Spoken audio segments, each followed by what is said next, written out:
I feel like this episode is a reality check to remind you that you don't need to have your life perfect and you don't need to have everything figured out in your 20s. I feel like social media has created this illusion that everyone's life is picture perfect, but it's literally not. Like in this video, I want to remind you that your life doesn't suck as much as you think. In fact, your life is amazing. And I will share like my own journey going from feeling really behind in life, needing to have everything figured out, constantly comparing myself to everyone else, and chasing perfection to just simply appreciating life for what it is and loving myself for the way that I am. And I'll de-influence you so that you can stop hating your life and actually fall in love with it.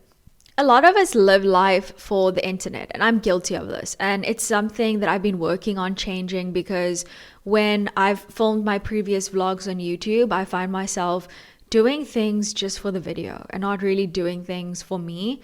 I was living life for the internet. Like, let's just call it what it is. I think we focus a lot on how we present ourselves on the internet because it's such a powerful way to like represent our personalities.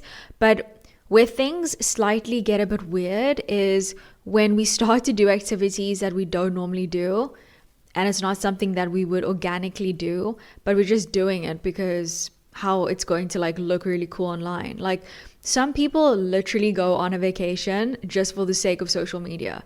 I think that in your own mind, you need to make a mental note of living for yourself first and living for the camera and for your phone second or even last. Okay, it's not fun to live a life that is fake just for the internet. There was a phase in my life when I would buy an outfit just to take a cool picture for Instagram or order like a really aesthetically pleasing meal like just for the picture.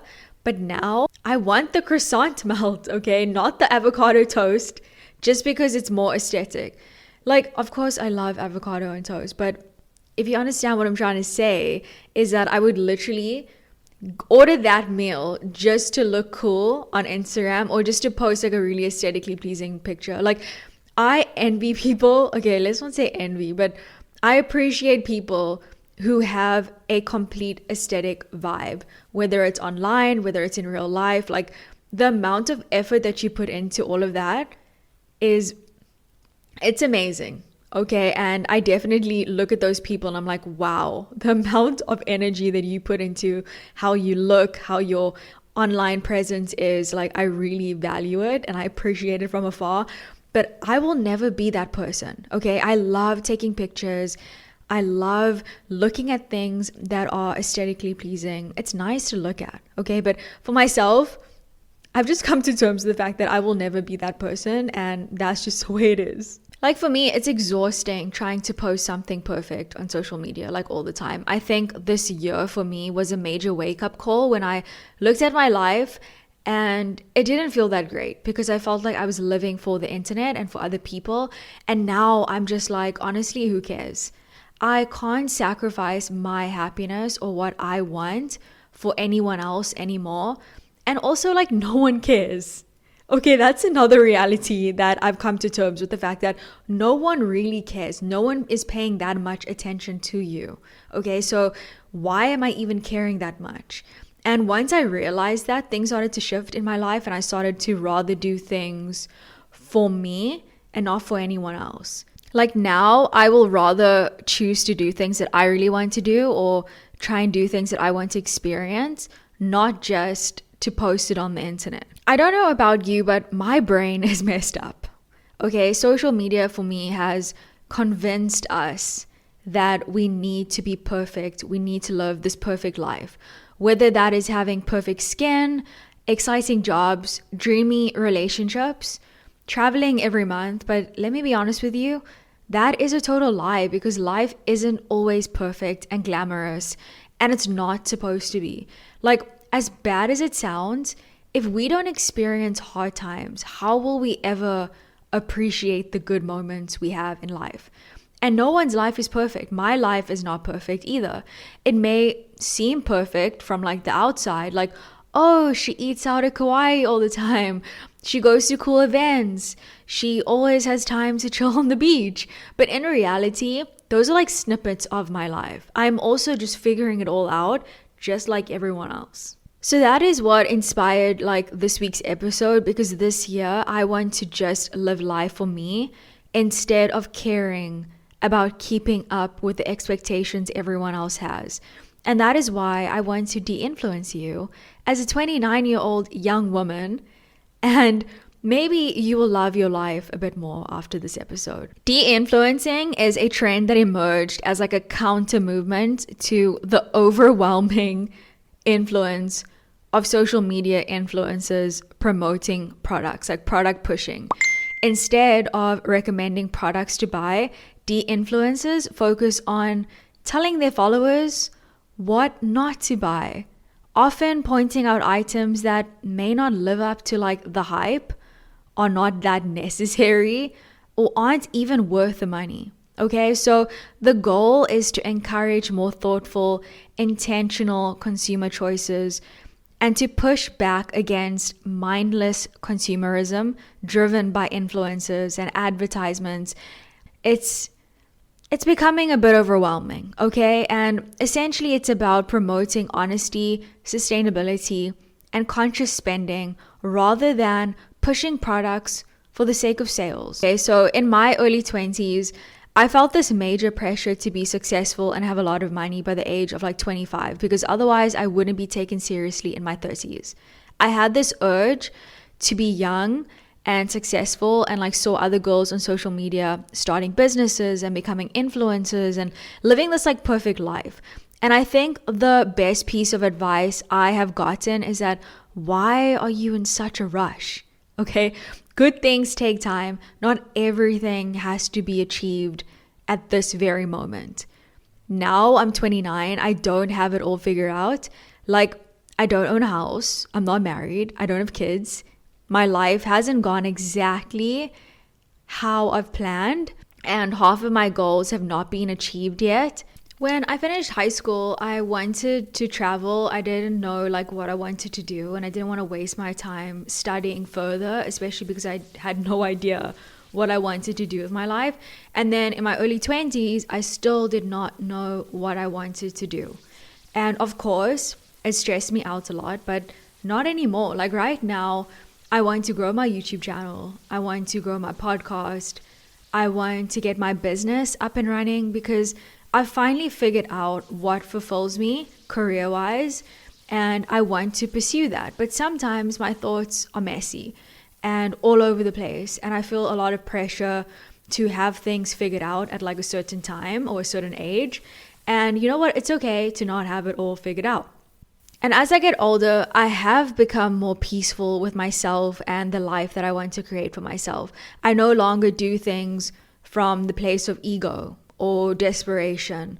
I do what feels good in my soul and what makes me happy. On social media, everything seems so big and glamorous, like working on an exciting job, okay? Living in a big city, living in big fancy homes, having tons of friends, and consistently like doing fun and exciting things like a girls' night or going to parties and fancy events with friends, traveling to new countries every month, and like basically having these beautiful Instagram-worthy lives.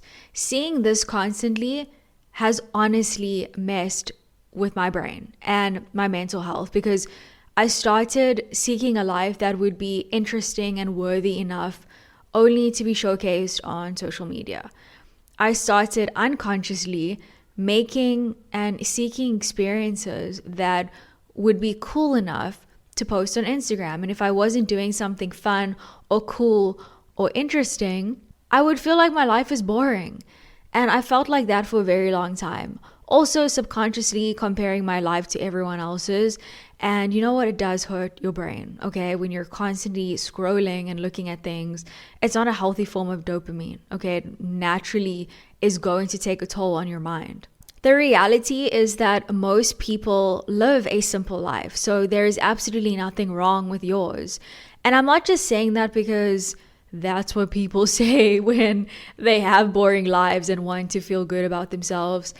I really mean it. Like, because the extra added pressure that you place on yourself is really not worth it.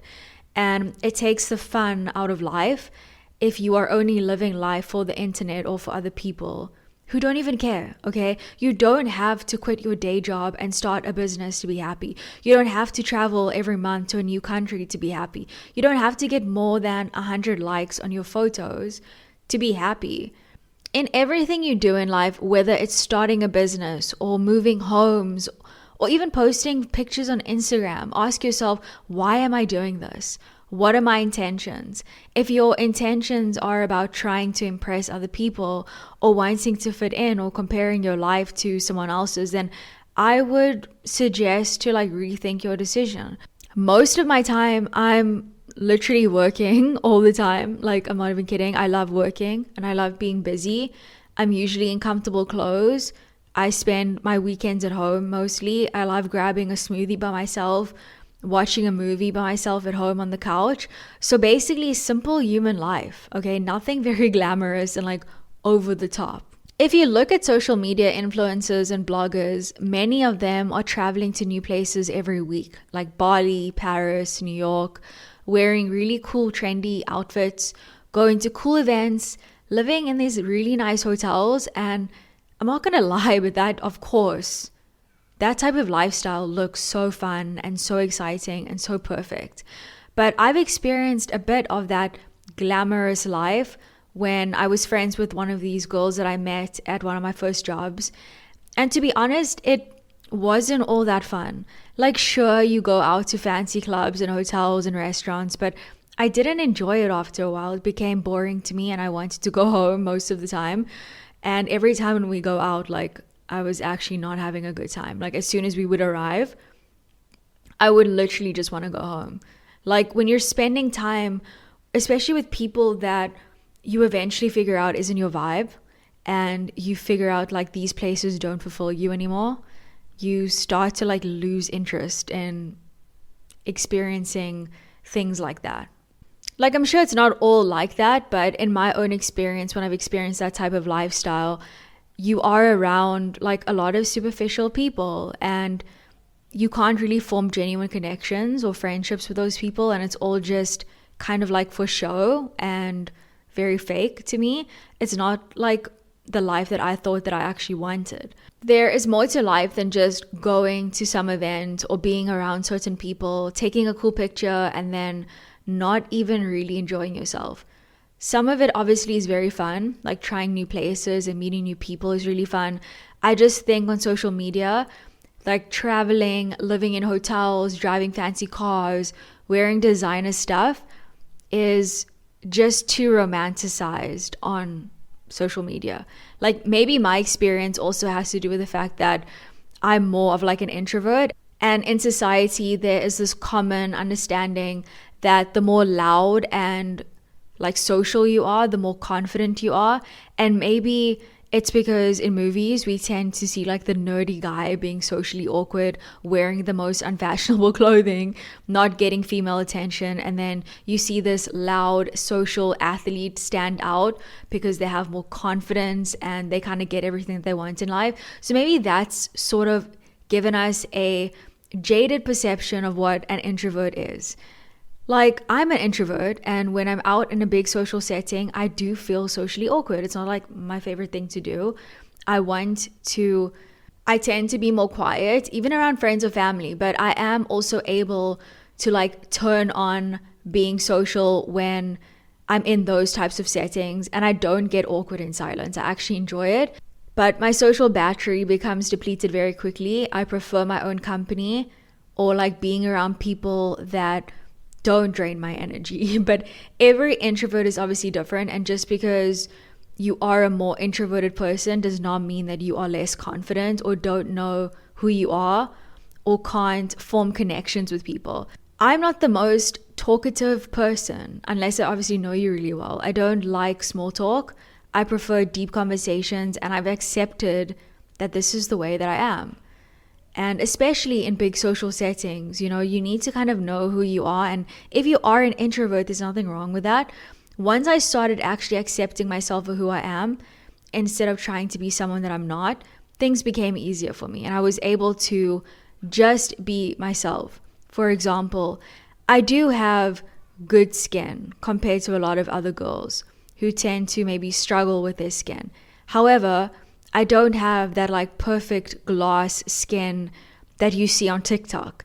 Like that's either really great editing or really good genes, because the overconsumption of skincare products is not going to give you the same skin as Hailey Bieber, okay? And that's okay. You literally have to be okay with what you have and figure out a routine for yourself that works for you and your specific skin. Love yourself for who you are, and someone worthy will love you too. On the topic of self-love, I developed an eating disorder from a very young age, and it followed me into my early 20s, and I really wanted to fit in. And I was never like the prettiest, skinniest girl in school, and being surrounded by beautiful girls gave me a major complex and made me, hate how I looked. And I really wanted like a perfect body.